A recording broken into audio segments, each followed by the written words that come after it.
So all this stuff around the legal fiction, but understood on the nation level, is that on the one hand, this idea of countries and nations.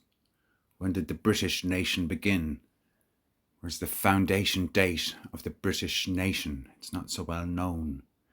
Whereas the foundation date of the Irish nation is in more recent history, and while it's not truth what's been taught, at least what has been taught is written down in a sort of clear manner, as in 1916 rebellion, 1919 War of Independence, 1921 foundation of the Free State, 1922 Civil War, 1937 Bunreacht na hÉireann or whatever it's called, 1948 Republic of Ireland, whatever it's called, legislation stuff. Whereas the foundation of the British nation is confused with the English nation, with the name British, which is a Hebrew word. And so these British histories are mythologies, because England is maybe an old country, but it's not an old country. And the English language is maybe an old language, but it's not an old language. So it's very tricky.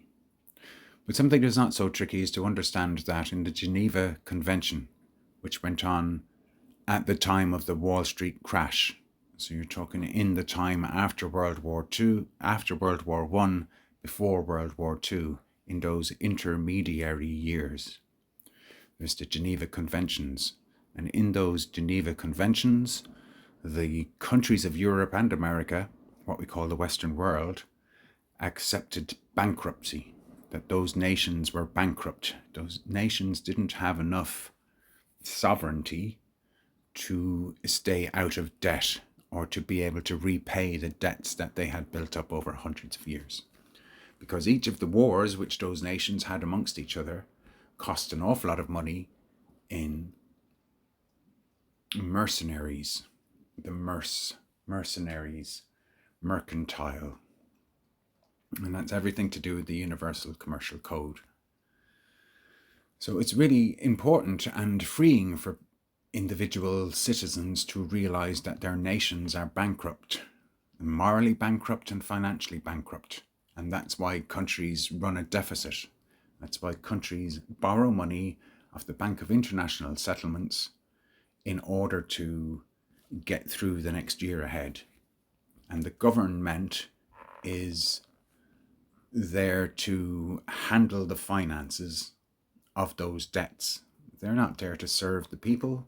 They're not there for the reasons that people think they're there in order to run the country. They're there to run the economy and to squeeze money out of the country in order to pay their own wages as managers of the debt. So I'll put a link to a video that explains all this stuff very well. And thanks for listening. Bye now.